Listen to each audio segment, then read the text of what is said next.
الله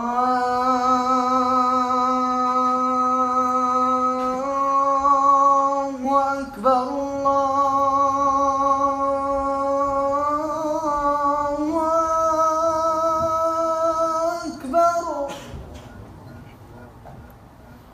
الله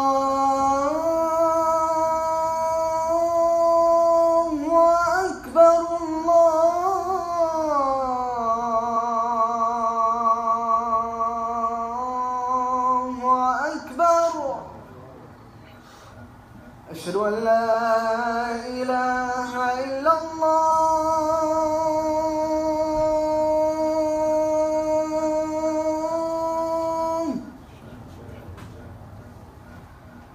أشهد أن لا إله إلا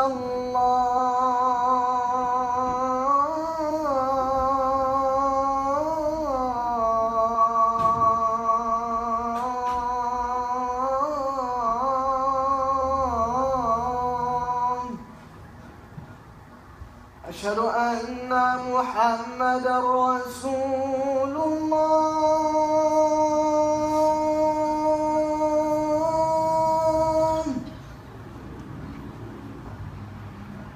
أشهد أن محمدًا رسول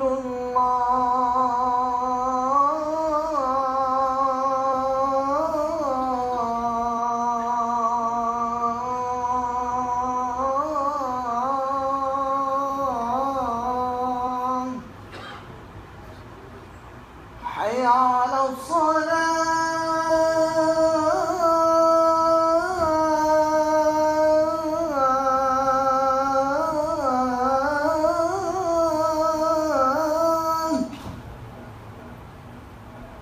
حي على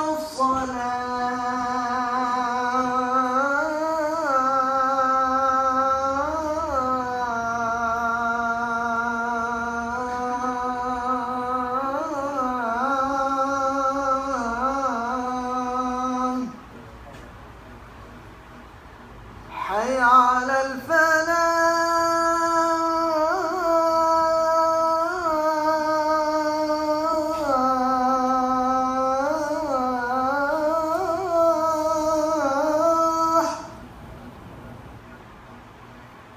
حي على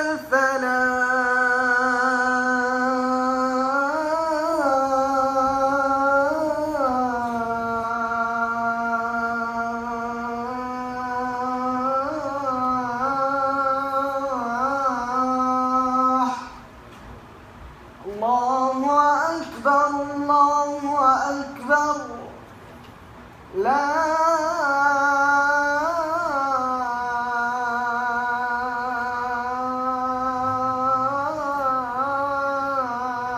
إله إلا الله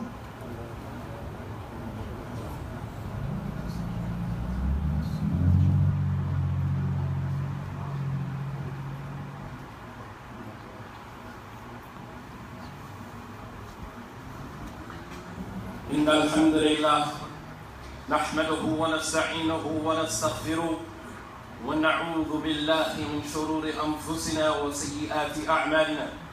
من يهده الله فلا مضل له ومن يضلل فلا هادي له، وأشهد أن لا إله إلا الله وحده لا شريك له، وأشهد أن محمدًا عبده ورسوله. يا أيها الذين آمنوا اتقوا الله حق تقاته ولا تموتن إلا وأنتم مسلمون. يا أيها الناس اتقوا ربكم الذي خلقكم من نفس واحدة وخلق منها زوجها وبث منهما رجالا كثيرا ونساء، واتقوا الله الذي تساءلون به والأرحام إن الله كان عليكم رقيبا. يا أيها الذين آمنوا اتقوا الله وقولوا قولا سديدا يصلح لكم أعمالكم ويغفر لكم ذنوبكم، ومن يطع الله ورسوله فقد فاز فوزا عظيما. أما بعد، فإن أصدق الحديث كتاب الله، وخير الهدي هدي محمد صلى الله عليه وسلم، وشر الأمور محدثاتها، وكل محدثة بدعة، وكل بدعة ضلالة، وكل ضلالة في النار. أما بعد، Brothers and sisters in Islam, two of the most important aspirations of the Muslim who desires to perfect his or her human experience in this life is to improve upon their relationship with Allah subhanahu wa ta'ala, as well as their relationship with His creation, considering that one is an extension of the other. The Prophet ﷺ alluded to this fact when he said in the authentic hadith, sallallahu alayhi wa sallam, ittaqi Allah haythuma kunt, wa atbi'i as-sayyi'a hasanatan tamhuha, wa khaliq an-nas bi khuluqin hasanan. The Prophet ﷺ said, ittaqi Allah haythuma kunt. Fear Allah subhanahu wa ta'ala wherever you may be. وَأَتْبِعِ السَّيِّئَةَ حَسَنَةً تَمْحُوهَا, and follow up a bad deed with a good deed and it will wipe it away. وَخَالِقِ النَّاسِ بِخُلُقٍ حَسَنٍ, and treat people with good character. One of the greatest explanations of this, or one of the greatest stories that highlights the relationship of man with his Lord and man with his creation, with the creation of Allah subhanahu wa ta'ala, is when Salman al-Farisi went to go visit Abu Darda. And he found Darda dressed in raggedy clothing because Abu Darda was neglecting her. Spousal neglect, even if it's done with something that is halal, like fasting and praying. And Salman, he prayed with Abu Darda, and after they finished praying, he turned to his brother, giving him a piece of advice. Something that many of us are very afraid to do today, even those of us who have close relationships with one another, especially in something so delicate like the relationship between a man and his wife. Salman turned to Abu Darda and he said, إِنَّ لِرَبِّكَ عَلَيْكَ حَقًّا وَإِنَّ لِنَفْسِكَ عَلَيْكَ حَقًّا وَإِنَّ لِأَهْلِكَ عَلَيْكَ حَقًّا فَأَعْطِ كُلِّ ذِي حَقٍّ حَقَّهُ. He said, indeed your Lord has a right over you. Indeed your body has a right over you. And indeed your wife has a right over you. فَأَعْطِ كُلِّ ذِي حَقٍّ حَقَّهُ. So give everyone that has a right their rights. Your relationship with the creation is an extension of your relationship with Allah subhanahu wa ta'ala. الراحمون يرحمهم الرحمن ارحم من في الأرض يرحمكم من في السماء. الراحمون, those who are merciful.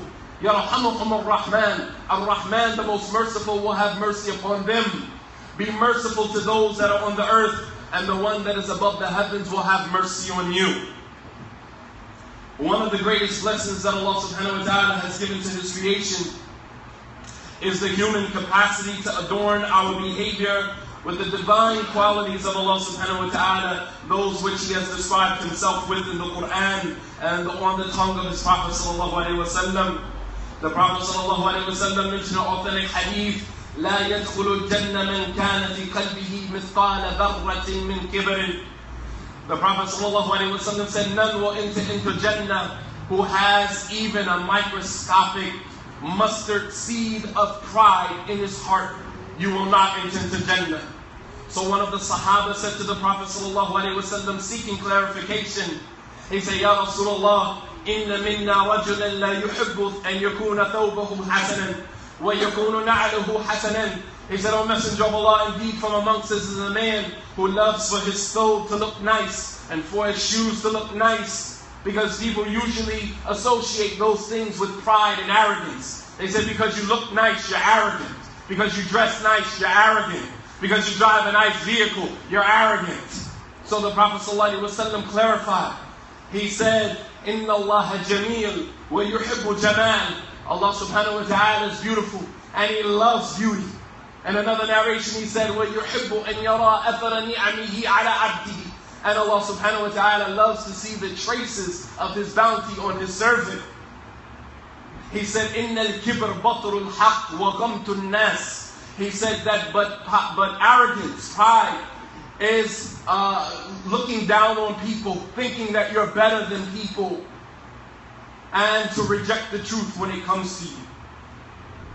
And although the reference here is as it relates to physical adornment, He said that Allah is beautiful and He loves beauty, and He loves to see the traces of His ni'mah on His servants. Although the reference here is to a more physical adornment of clothing and jewelry for women, it also has a more spiritual indication or implication, and that is of human character and behavior. As Allah subhanahu wa ta'ala says in the Quran, بعد أعوذ بالله من الشيطان الرجيم. يا بني آدم قد أنزلنا عليكم لباسا يواري سوآتكم وريشا ولباس التقوى ذلك خير ذلك من آيات الله لعلهم يذكرون. Allah subhanahu wa ta'ala says, Ya Bani Adam, O children of Adam, that indeed we have sent down upon you clothing. قَدْ أَنزَلْنَا عَلَيْكُمْ لِبَاسًا. We have sent down for you clothing. يُوَارِي سَوْآتِكُمْ, so that you may cover yourself. وَرِيشًا, and to adorn yourself. These are the purpose of clothing. To cover your awrah, and so that people can honor and dignify themselves by looking nice for those who choose to go that route. Then Allah subhanahu wa ta'ala ends the verse by saying, وَلِبَاسِ التَّقْوَى ذَلِكَ خَيْرٌ. And the clothing of piety and righteousness and God consciousness is the best type of clothing that a man can adorn himself with, that a woman can adorn herself with. ذَلِكَ مِنْ آيَاتِ اللَّهِ. These are from the signs of Allah. لَعَلَّهُمْ يَذَّكَّرُونَ. So that perhaps they may take a warning, perhaps they may take a reminder from it. So clothing is not just for the physical adornment, but to adorn your character. وَلِبَاسِ التَّقْوَى, the clothing of piety and righteousness through good character. That is the best type of adornment. Ibn al-Qayyim rahimahullah ta'ala said, إِنَّ اللَّهَ جَمِيلٌ وَيُحِبُّ الْجَمَالِ وَخَلَقَ الْجَمَالِ لِأَنَّهُ سُبْحَانَهُ وَتَعَالَى هُوَ الْجَمِيلُ. Ibn al-Qayyim rahimahullah ta'ala said that Allah is beautiful, and He loves beauty, and He created beauty in His creation because He Himself subhanahu wa ta'ala is beautiful. Allahu Akbar. The Prophet sallallahu alaihi wasallam said, لو كشف الله subhanahu wa ta'ala al-hijab, that if Allah was to remove the hijab, if Allah subhanahu wa ta'ala was to remove the veil that separates Him from His creation, He said, لأحرقت سبحت وجهه ما أدركته البصر من خلقه. That if Allah subhanahu wa ta'ala was to remove the veil that separates Him from His creation, that His beauty would be so radiant that it would burn up everything in the heavens and the earth subhanahu wa ta'ala. That's how beautiful Allah subhanahu wa ta'ala is. We see something beautiful in creation and we marvel at how beautiful it is, how great it is. Could you imagine the creator of that beauty? We marvel at women as men. We see a woman walk by and we can't take our eyes off of her. How beautiful is she? How much more would be the beauty of her creator subhanahu wa ta'ala? That Allah subhanahu wa ta'ala is beautiful and He loves beauty, and He loves to see the traces of His beauty on His creation. So Allah subhanahu wa ta'ala loves to see the traces of His blessings on His servant. And the way that Allah subhanahu wa ta'ala deals with His creation is the most beautiful way. Ibn al-Qayyim, he continued that Allah subhanahu wa ta'ala jamilun fi dhatihi, that Allah is beautiful in His essence, subhanahu wa ta'ala. Wa jamilun fi sifatihi, and He's beautiful in His attributes and His qualities. Wa jamilun fi asma'ihi, and He's beautiful in His names. Wa jamilun fi af'alihi, and He is beautiful in His actions. Four things that Allah subhanahu wa ta'ala's beauty encompasses: His essence, His names, His attributes, and His actions. All of Allah's actions subhanahu wa ta'ala, all of God's actions are beautiful. He's beautiful in the way that He deals with His creation subhanahu wa ta'ala, in that He continues to extend His mercy to nations of people that don't even worship Him, that don't deserve His mercy and His compassion.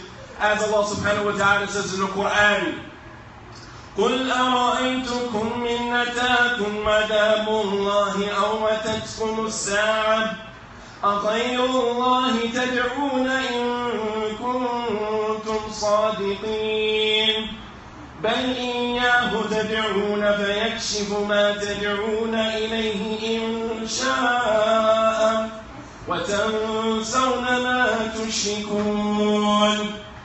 Allah subhanahu wa ta'ala said that, don't you see that if the punishment of Allah subhanahu wa ta'ala was to come to you, أَوْ أَتَتْكُمُ السَّاعَةُ, or the hour was to come upon you suddenly, أَغَيْرَ اللَّهِ تَدْعُونَ إِن كُنتُمْ صَادِقِينَ, would you call on another God besides Allah? Say it if you're truthful. So Allah challenging His creation, that if the punishment from Allah came upon you, Look at what happened to Puerto Rico just a couple of days ago. The entire land of Puerto Rico is without electricity. The entire island is without electricity. Just a couple of days ago.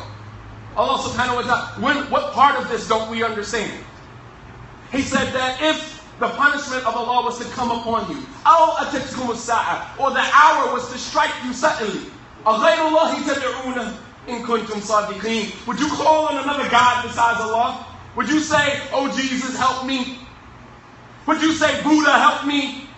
Would you say, Yahweh, help me? Or would you call on God Almighty alone? Say it if you are truthful. Then Allah subhanahu wa ta'ala continues. He said, Bal iyyahu tad'una. Allah answers, because this is rhetorical.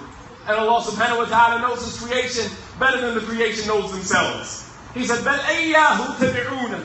No, it is to Allah only that you would call. فَيَكْشِفُ مَا تَدْعُونَ إِلَيْهِ إِنْ شَاءَ وَتَنْسَوْنَ مَا تُشْرِكُونَ. No, you would only call on God alone. And He would be the only one to remove whatever calamity had befallen you. And you would forget all about the idols that you worshipped when you were in the position of privilege and luxury. No, you would call on Allah and He would be the only one, right, to worship you. Because even after electricity is restored, even after the land is restored back to its natural state or its previous state, or one even better, we turn around and we grab our Santa Maria and we begin to pray to another God besides God. Allahu Akbar, subhanallah. But yet, Allah subhanahu wa ta'ala still extends His mercy to us, even though we don't deserve it. The Prophet sallallahu alaihi wasallam, he said, لا أحد أصبر على أذى سمعه من الله جل وعلا إنه يشرك به ويجعل له ولد وإنه سبحانه وتعالى يعافيهم ويرزقهم. The Prophet ﷺ said that there is none more patient with the harm that they hear than God, than Allah subhanahu wa ta'ala. People associate partners with Him. People associate children to Him. The son of God, the daughter of God, the mother of God. And yet Allah subhanahu wa ta'ala still gives them good health and still provides for them, even though they don't deserve it. Allah subhanahu wa ta'ala is Jameel. وَيُحِبُّ Jamal. That Allah is beautiful and He loves you. Allah subhanahu wa ta'ala is beautiful in the way that He responds to our dua. And even after we get what we ask for, we turn around and act like we never even made dua to Him to begin with. Allah subhanahu wa ta'ala says in the Quran, وَإِذَا مَسَّ الْإِنسَانُ ضُرٌّ وَإِذَا مَسَّ الْإِنسَانَ ضُرٌّ دعانا لجنبه أو قائدا أو قائما فلما كشفنا عنه ضره مر كأن لم يدعنا إلى ضر مساه. Allah subhanahu wa ta'ala said, and when harm touches the human being, He calls out to Allah subhanahu wa ta'ala, laying down on His side, standing, sitting down, in any position that He can. And then when we remove the calamity that He called on us for, He moves along in His life, كَأَن لَّمْ يَدْعُنَا إِلَى دُرٍّ مَسَّهُ. He moves on in His life as if He never even made dua to us to begin with. MashaAllah. Off you go, enjoying your marriage. You was single. Oh Allah, please bless me with a good wife. Oh Allah, please bless me with a good husband. Oh Allah, please bless me with this. And then after you get married, we don't see you in the masjid anymore. MashaAllah. Oh Allah, bless me with children. And then when Allah bless you with children, your children spend their entire lives in public school. Not even reminding them, repaying the, giving back to Allah subhanahu wa ta'ala what He gave to you by giving it to your children. Many of our children are so distant from Islam, it's ridiculous. And that's your way of showing Allah subhanahu wa ta'ala how grateful you are. The least thing that we could do, we called on Allah for children, He blessed us with children. The least thing that you could do is use those children in a manner that is pleasing to Allah subhanahu wa ta'ala. Raise those children, educate those children in a manner that is pleasing to Allah subhanahu wa ta'ala. that is a benefit for the child and a way of showing your thanks and gratitude to Allah subhanahu wa ta'ala who gave him to you to begin with. But nonetheless, Allah subhanahu wa ta'ala still gives it to us, even though we don't deserve it. Because Allah subhanahu wa ta'ala is Jameel, wa yuhibbu jamal. Allah is beautiful and He loves beauty. Allah subhanahu wa ta'ala is beautiful in a way that He doesn't punish us until at first He sends us a warner. Allah subhanahu wa ta'ala says in the Quran, وَمَا كُنَّا مُعَذِّبِينَ حَتَّى نَبْعَثَ رَسُولًا. And we will not punish a people until at first we send to them a messenger. And for us as an American Muslim community, we should be aware of this because many warnings have come to our communities. Many warnings have come to our communities. And here we are 20 years in the making of being on the sunnah, of being on the da'wah, of being on the haqq. And look at our condition. We should be in fear that Allah subhanahu wa ta'ala may in fact punish us because we took His ni'mah for granted. Allah could have gave this ni'mah of Islam to another community. He didn't have to give it to us. But He gave it to us as an amana, as a trust. And what do? We make a mess of our communities with the same haqq that Allah gave us as a way of showing our gratitude. So now we busy ourselves with reputations. He said, she said. Nobody busying themselves with the dhikr of Allah. No one busying themselves with the remembrance of Allah subhanahu wa ta'ala. Allah says in the Quran, وَلَذِكْرُ اللَّهِ أَكْبَرُ. And the remembrance of Allah is the greatest. But we would rather remember men instead of remember Allah. We would rather read refutations instead of reading the Quran. You can memorize what this sheikh said about this one and what this one said about that one, and you can't give me the last juz of Quran. We ought to be ashamed of ourselves the way we have taken this ni'mah from Allah subhanahu wa ta'ala and we have abused it. Islamic schools, institutions, social institutions, religious institutions, where are they? With all this haqq that we're on. Where? Brothers and sisters, fear Allah subhanahu wa ta'ala. Just as He gave it to us, He can snatch it away from us. Fudail ibn Iyad, rahimahullah ta'ala, this great scholar of Islam, he said, alaykum bishukrillah ala ni'amihi. He said, it is upon you to show gratitude to Allah for the blessings that He has given you. He said, فَقَلَّ نِعْمَةٍ زَالَتْ عَنْ قَوْمٍ فَرُدَّتْ إِلَيْهِمْ. He said, it is very rare that Allah snatches a blessing from a people and then gives it back to them. Very rare. When Allah takes a blessing from you, most of the time He does not give it back to you. But yet Allah subhanahu wa ta'ala still continues to guide us. He doesn't punish us until He sends us a warner. He doesn't lead us astray until after we made the choice to go astray. We've proven to Allah subhanahu wa ta'ala we don't want guidance. Allah says in the Quran, فَلَمَّا زَاغُوا أَزَاغَ اللَّهُ قُلُوبَهُمْ وَاللَّهُ لَا يَهْدِي الْقَوْمَ الظَّالِمِينَ. Allah subhanahu wa ta'ala said, فَلَمَّا زَاغُوا. And when they decided to go astray, أَزَاغَ اللَّهُ قُلُوبَهُمْ. Allah caused their hearts to go astray. Allah does not guide the people who are fasiqun, not zalimun, fasiqun. Those who are rebellious, sinful individuals who you've proven to Allah you don't want guidance. We teetering, man. We teetering on kufr, teetering on sin, playing around. We're using the arguments of Bani Israel to justify committing sin. We say, oh no, this is not a major sin, so that means that you can dabble in it. MashaAllah, tabarakallah. Oh, this is not from the kaba'ir, it's not a major sin, so it's not a problem. You're doing no different than what Bani Israel different. They circumvented the halal and the haram so they can satisfy their desires. Allah subhanahu wa ta'ala told them not to fish on the Sabbath, on Saturday. So what did they do? They put their nets in the water on Friday and they go collect the net on Sunday. We didn't fish on the Sabbath. MashaAllah, tabarakallah.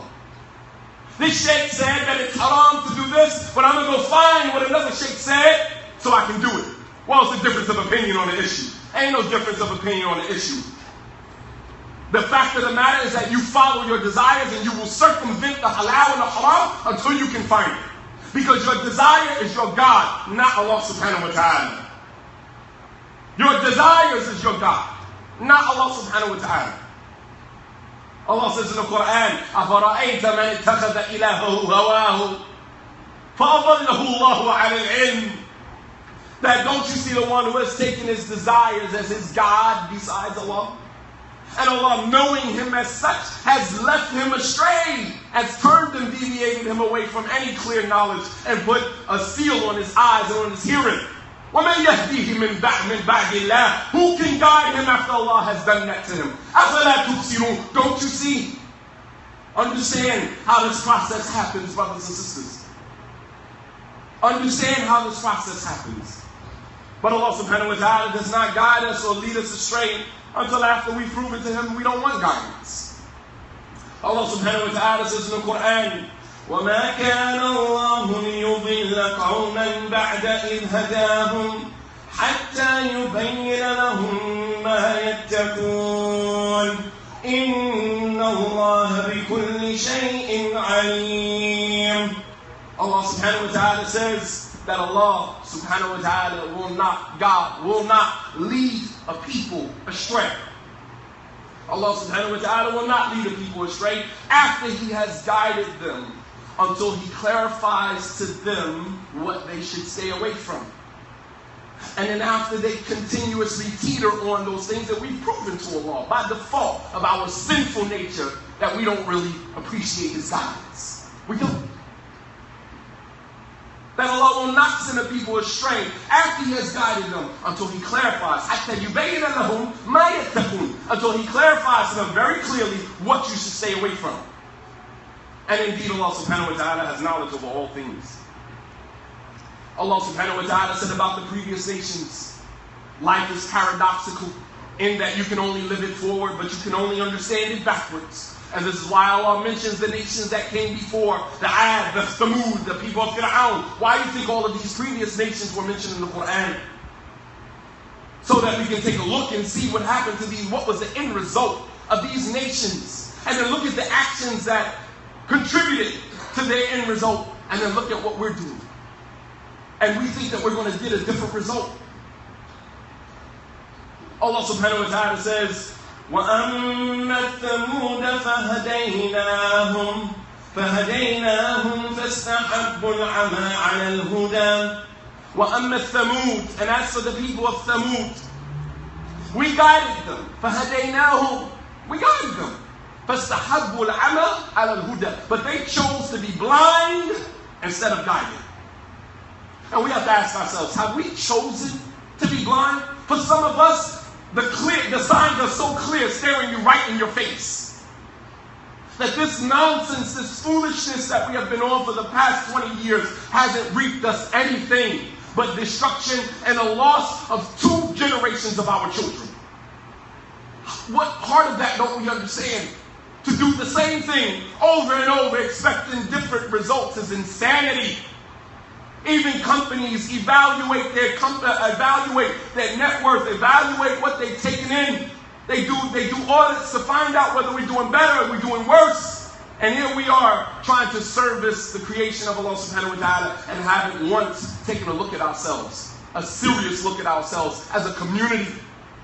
Have we failed the people? Have we failed ourselves? Have we failed our children? Have we failed the larger community around us? And I would say, with all candor, absolutely, we have. We're all a part of it. The problem that we are dealing with, this is the monster that we create. Due to our fear, due to our cowardliness, we created this problem. And we're the only ones that can fix it. You steady waiting for some fatwa. Well, why can't the sheikhs just give a fatwa and be done with this? You created the problem. وَمَا كَانَ اللَّهُ لِيُغَيِّرُ قَوْمٍ حَتَّى يُغَيِّرُوا مَا بِأَنفُسِهِمْ. That Allah subhanahu wa ta'ala is not going to change the condition of a people until at first they change what is within themselves. We have to desire change in order for change to happen. We have to go after change in order for change to happen. And it doesn't start with the larger community. It starts with you. It starts with each and every individual from amongst us in this room right now. It starts with you. Allah subhanahu wa ta'ala is beautiful in that He tests us, but He doesn't test us to break us. He tests us to build us and to make us stronger. Allah subhanahu wa ta'ala does not give a soul more than it can handle. Allah says in the Quran, لا يكلف الله نفسا إلا ما آتاها وسيجعل الله بعد عسر يسرا. That Allah will never put on a soul more than He has given it the capacity to bear. وسيجعل الله بعد عسر يسرا. And Allah will make after difficulty ease. لا يكلف الله نفسا إلا وسعها. That Allah will not burden a soul more than He has given it the capacity to bear. This is from the beauty of Allah's actions with His creation. He doesn't put more on us than we can handle. Even though when tests come upon us, when we see them initially, we tend to think that this is more than I can handle.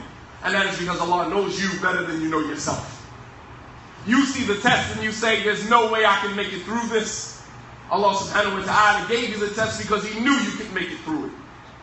That Allah knows you better than you know yourself. Allah subhanahu wa ta'ala says in the Quran, لَا يَعْلَمُ مَنْ خَلَقَ وَهُوَ اللَّطِيفُ الْخَبِيرُ. Doesn't He know better the one who created you? And He is Al-Latif, Al-Khabir. He is the all-aware, and He is the subtle, He is the gentle, subhanahu wa ta'ala. But Allah subhanahu wa ta'ala tests us not to break us, but to build us. Evidenced by the fact that He doesn't give us more than we can handle. He gives us what is complementary to our faith. As the Prophet ﷺ said, يُبْتَلَى الرَّجُلْ عَلَى حَسْبِ دِينِهِ فَإِنْ كَانَ فِي دِينِهِ صُلْبَةٌ اشْتَدَّ بَلَاؤُهُ وَإِنْ كَانَ فِي دِينِهِ رِقًّا. ابتلى على حسب دينه ولا يزال البلاء بالعبد في ماله ونفسه وأهله حتى يمشي على الأرض وليس عليه خطيئة. The Prophet ﷺ said that a person is tested according to his faith. يُبْتَلَى الرَّجُلْ عَلى حَسْبِ دِينِهِ. You're tested according to your practice of Islam, your faith in Allah subhanahu wa ta'ala. So the tests that Allah give us are complementary to our faith. فَإِنْ كَانَ فِي دِينِهِ صُلْبَةٌ. And if there's some strength in your religion, your Umar ibn al-Khattab radiallahu anhu, there's some strength in your religion, اشْتَدَّ بَلَاؤُهُ. Then your tests will become more difficult. وَإِنْ كَانَ فِي دِينِهِ رِقًّا. And if there's some weakness in your religion, in your faith, then your tests will be according to your level of faith. And tests will continue to come to you in your life, in your health, in your wealth, in your children, your family, until you're walking on the earth. وَلَيْسَ عَلَيْكَ خَطِيئَةٌ. And you don't have a sin on you. Allah subhanahu wa ta'ala is Jameel. Allah is beautiful and He loves beauty. Imam Ahmed rahimahullah ta'ala said, لَوْلَا الْبَلَاء لَقَدِّمْنَا يَوْمَ الْقِيَامَةِ مَفَالِيسَ. That if it wasn't for the test that Allah gave us in our lives, we would come on the day of judgment bankrupt. That means that most of the hasanat that we acquire in this life is not because we go out of our way to get up at the third of the night, not because we're giving extra sadaqah from our money, not because we're fasting Mondays, Thursdays, 3 days out of the month, not because we're doing all of these extra hasanat, but in fact we're enduring trial and tribulation, and as a result of that we are acquiring hasanat. Allahu Akbar. بارك الله لي ولكم في القرآن العظيم ونفعني وإياكم بما جاء فيه من الآيات والذكر الحكيم. أقول ما تسمعون أستغفر الله لي ولكم ولسائر المؤمنين من كل ذنب فاستغفروه إنه هو الغفور الرحيم.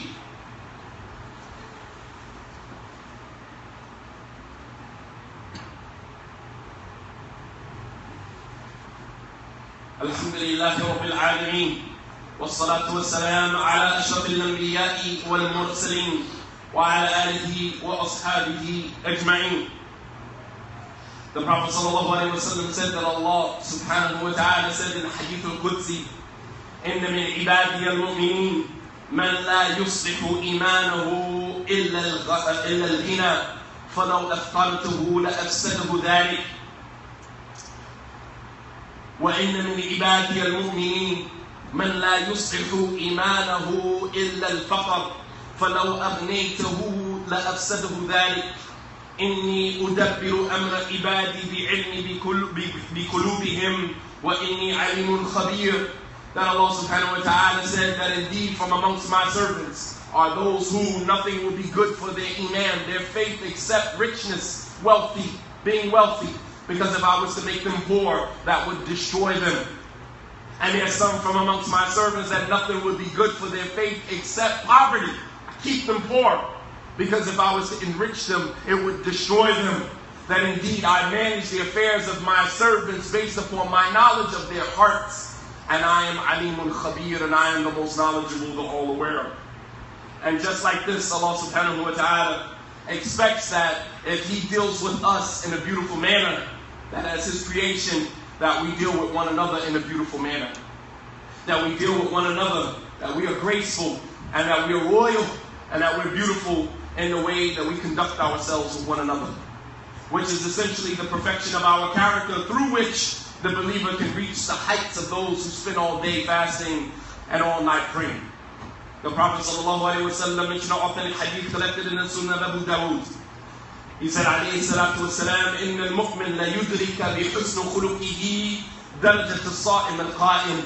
The Prophet ﷺ said that indeed the believer will reach the heights, because of his good character, will reach the heights of a person who fasts all day and prays all night, just through having good character, through the way that we interact with one another. And the scholars, they explain that the reason why the person who works to perfect his character will reach the same heights of a person who fasts all day and prays all night, because the person who fasts all day and prays all night, they're waging war, they're waging jihad against their nafs. You're getting up at the middle of the night when you really want to sleep. You're fasting when you really want to eat. That takes self-sacrifice. That takes discipline. And the more you discipline yourself, the higher and the closer to Allah subhanahu wa ta'ala you are going to get. As Allah subhanahu wa ta'ala says in the Quran, لا ينال, that you will never attain righteousness. لن تنالوا البر حتى تنفقوا مما تحبون. That you will never attain righteousness until you spend from that which you love. You will never get to a righteous place, heights of righteousness, until you start making sacrifices. You're not going to sit back from a place of privilege and talk about what you on and what you're not on and not put any work in, and that is going to be justified before Allah subhanahu wa ta'ala. La wallah. And even the things that come out of your mouth, Allah is going to test you too. So if I were you, I would be careful about boasting and bragging about what you on, what you're not on. I would be careful doing that. Because Allah subhanahu wa ta'ala promised us in the Quran that He will test us to what comes out of our mouths, and He will test us to what other people say about us. Which is why the Prophet ﷺ taught us the dua, that when someone says something good about you and praises you, that you should seek refuge with Allah subhanahu wa ta'ala from that. Allahumma la tu'akhidni bima yakuluna waghfir li ma la ya'lamun waj'alni khayran mimma yadhunnun. Oh Allah, don't hold me accountable for what they say about me. لا تؤاخذني بما يقولون واغفر لي ما لا يعلمون. Don't hold me accountable to what they say, and forgive me for what they don't know. وجعلني خيرا مما يظنون, and make me better than what they think of me. Make me better than what they think of me. This is the dua that the Prophet ﷺ taught us to make when someone praises us or say something good about us. Not to accept praise. And if we shouldn't accept praise, then we most certainly should not turn around and praise ourselves. If you shouldn't accept the praise of someone else for you, then how much more would that prohibition be as it relates to you praising yourself? And so the person that works to rectify his character, her character, refine their character, then they are like a person who is waging war against themselves. Sometimes in Islam, you really want to slap somebody, honestly. And alhamdulillah, Islam has really saved a lot of people. I'm just being completely honest with you. But to refrain from that, refrain from putting your hands on somebody physically. To refrain, you are making jihad against yourself. And as a result of that, you are reaching greater heights in your relationship with Allah subhanahu wa ta'ala. The self-restraint, the discipline that you exude is what will get you to those places. So as Allah subhanahu wa ta'ala is jameel, as Allah subhanahu wa ta'ala is beautiful, He loves to see beauty in His creation, in the way that we deal with one another. I'll end with this final example of the greatest man that has ever planted 2 feet on this earth, Muhammad sallallahu alayhi wa sallam. He was with his wife Aisha radiallahu anha, and a group from amongst the Jews walked by, and they said to him alayhi salatu wasalam, Assalamu alayka ya Muhammad. Death be upon you, O Muhammad. And the Prophet sallallahu alayhi wa sallam, he turned around and he said, Wa alaykum, and to you too. And Aisha radiallahu anha, as a wife would do if her husband is insulted, as a woman would do if she was standing by the Messenger of Allah sallallahu alaihi wasallam and he was being insulted, just like Amara, she defended the Prophet sallallahu alaihi wasallam on the battlefield. When they told her her son was martyred on the battlefield, she said, I ain't worried about my son. What happened to the Messenger of Allah? I'm not worried about my son. I prepared him for death. He was born to die. I'm not worried about my son. What happened to the Messenger of Allah sallallahu alaihi wasallam? That's my concern. These were women who stood up for the Messenger of Allah sallallahu alaihi wasallam. Aisha got down and she said, may the curse of Allah be upon you and the anger of Allah be upon you. And the Prophet ﷺ turned to Aisha and he said, Mahlin ya Aisha. He said, Aisha, relax. It's not that serious. And she said, oh Messenger of Allah, ma sami'tu ma qalu. Didn't you hear what they said? The Prophet ﷺ said, na'am wa ma sami'ti ma qultu lahum. He said, yes, I heard them, but didn't you hear what I said back to them? He said, Aisha, inna أبعد الناس منزلة عند الله يوم القيامة من فر منه مخافة سوء خلقه.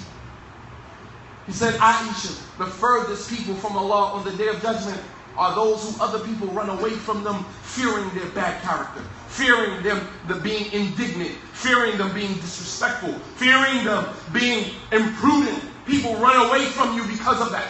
These are the furthest people from Allah subhanahu wa ta'ala yawm al-qiyamah. But look at how the Prophet ﷺ dealt with the situation. He was jameel. He was royal in his character, honorable, dignified in his character.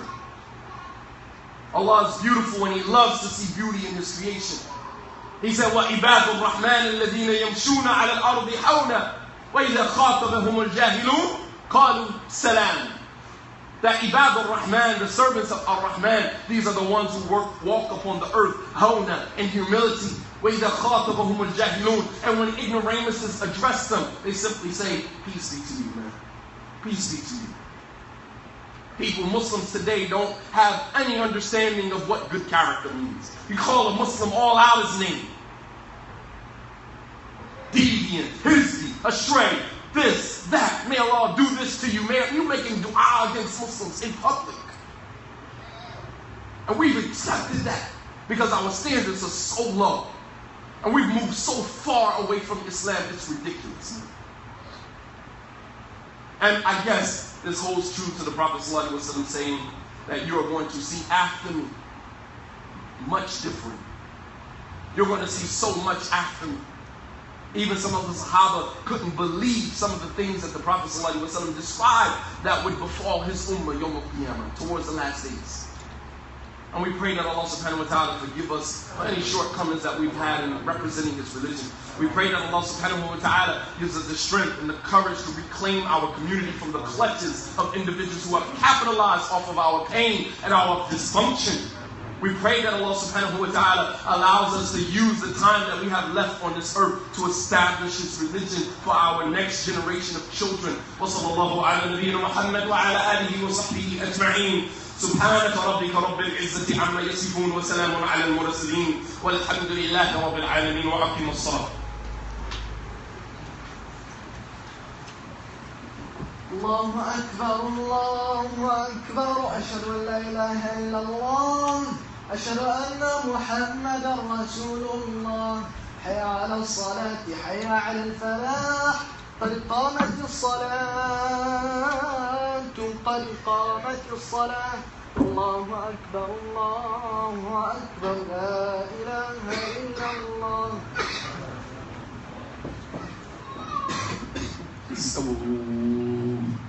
استووا صفوفكم تراصوا.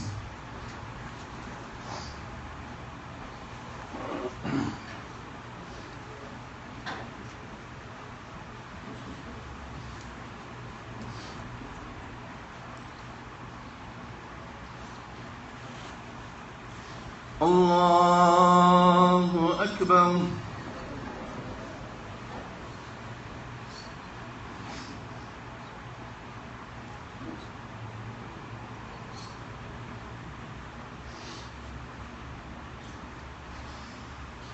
الحمد لله رب العالمين الرحمن الرحيم مالك يوم الدين إياك نعبد وإياك نستعين اهدنا الصراط المستقيم صراط الذين أنعمت عليهم غير المغضوب عليهم ولا الضالين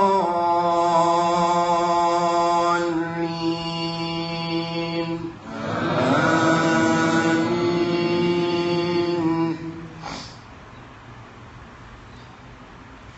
وكيف تكفرون وأنتم تتلى عليكم آيات الله وفيكم رسوله ومن يعتصم بالله فقد هدي إلى صراط مستقيم. يا أيها الذين آمنوا اتقوا الله حق تقاته ولا تموتن إلا وأنتم مسلمون واعتصموا بحبل الله جميعا ولا تفرقوا واذكروا نعمة الله عليكم إذ كنتم أعداء فألف بين قلوبكم فأصبحتم بنعمته إخوانا وكنتم على شفا حفرة من النار فأنقذكم منها كذلك يبين الله لكم آياته لعلكم تهتدون. الله أكبر.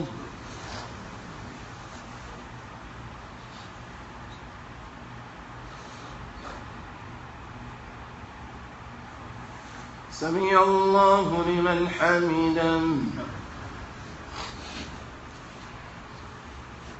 الله أكبر.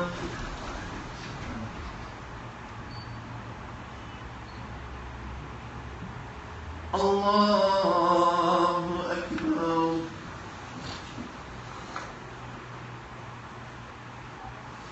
الله أكبر. سبحان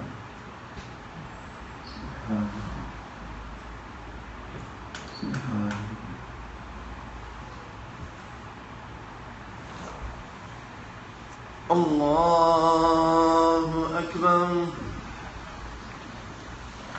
الحمد لله رب العالمين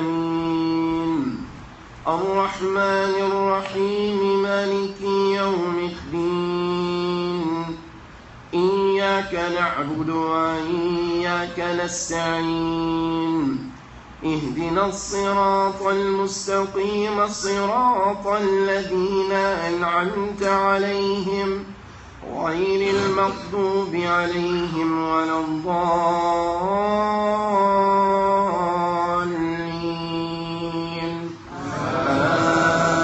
آمين.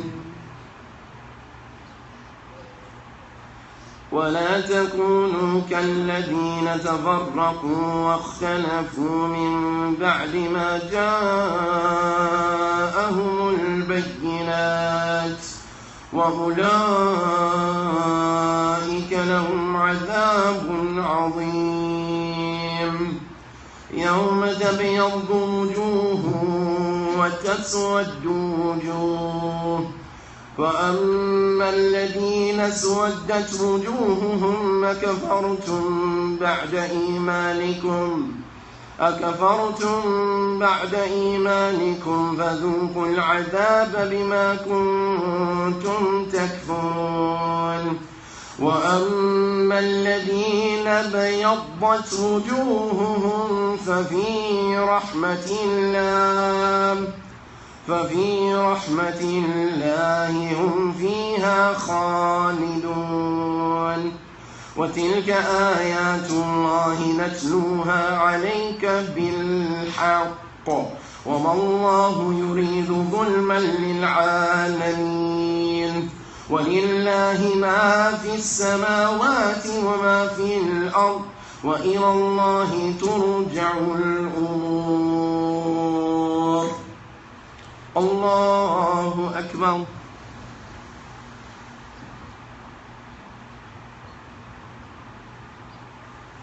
سمع الله لمن حمده.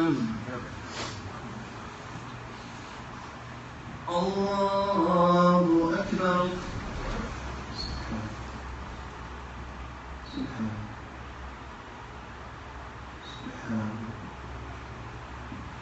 الله أكبر. الله أكبر.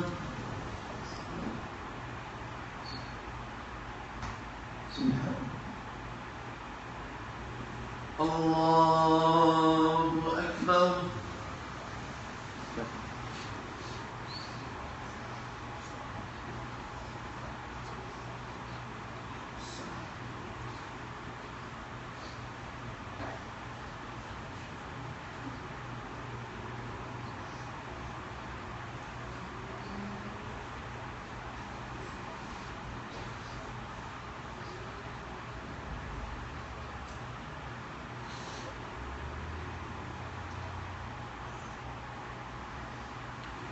السلام عليكم ورحمة الله. السلام عليكم ورحمة الله.